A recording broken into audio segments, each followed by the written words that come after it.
salibmu mengubahkan hidupku.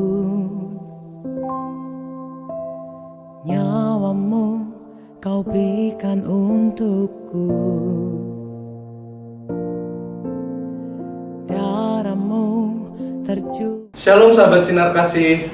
Pada saat ini kita kembali merenungkan firman Tuhan dengan judul Tiada Duanya. Diambil melalui surat 1 Petrus pasal 2 ayat yang ke-24. Ia sendiri telah memikul dosa kita di dalam tubuhnya di kayu salib, supaya kita yang telah mati terhadap dosa hidup untuk kebenaran. Oleh bilur-bilurnya kamu telah sembuh.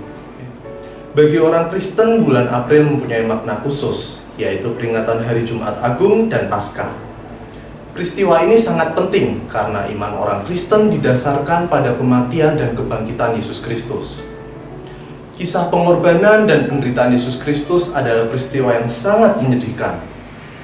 Mengapa ia harus dihukum dan disiksa serta disalibkan seperti seorang penjahat yang banyak dosanya?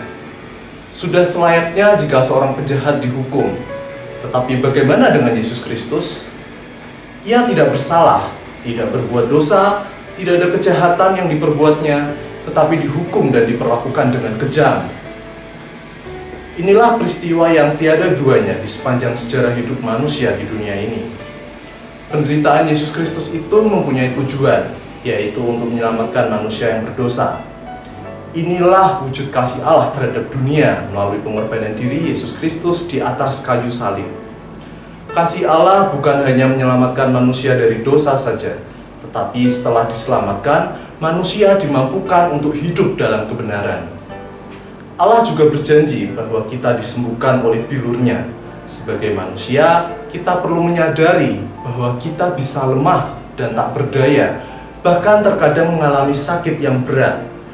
Namun Tuhan Yesus Kristus dengan kuasa bilur-Nya memberikan kepada kita kesembuhan. Jadi sudah lengkap bahwa Allah melalui karya penebusan Yesus Kristus di atas kayu salib memberikan keselamatan secara utuh, rohani, dan jasmani. Marilah kita terus bersyukur atas pengorbanannya yang begitu hebat dan tiada duanya di dunia ini. Terima kasih, Tuhan Yesus memberkati kita semua.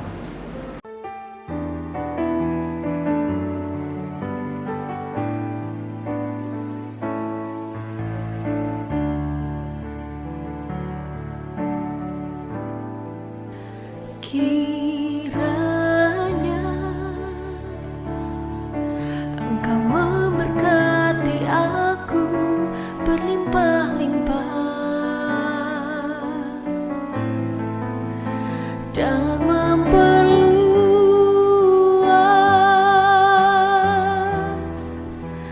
daerahku,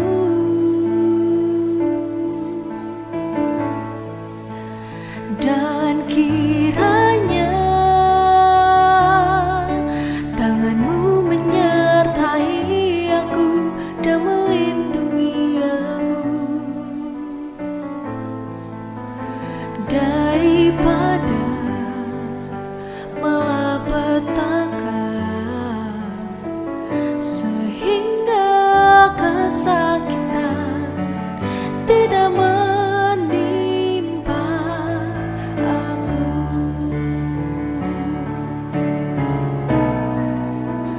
Kiranya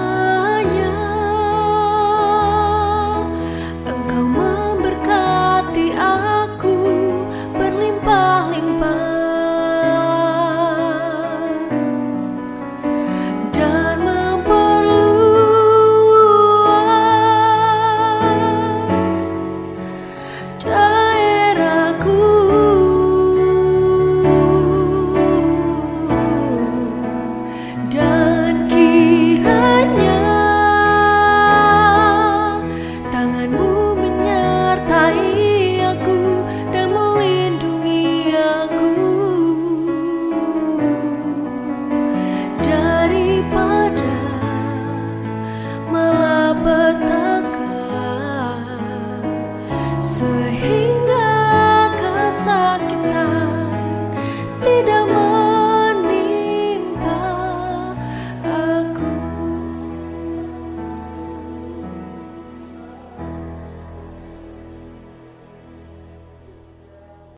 Terpujilah Allah Bapa Tuhan kita, Yesus Kristus, Bapa yang penuh belas kasihan dan Allah sumber segala penghiburan, yang menghibur kami dalam segala penderitaan kami, sehingga kami sanggup menghibur mereka yang berada dalam bermacam-macam penderitaan.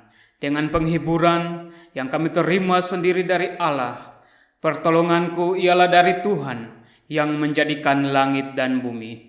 Tuhan memberkati engkau dan melindungi engkau. Tuhan menyinari engkau dengan wajah-Nya dan memberi engkau kasih karunia. Tuhan menghadapkan wajah-Nya kepadamu dan memberi engkau damai sejahtera. Amin.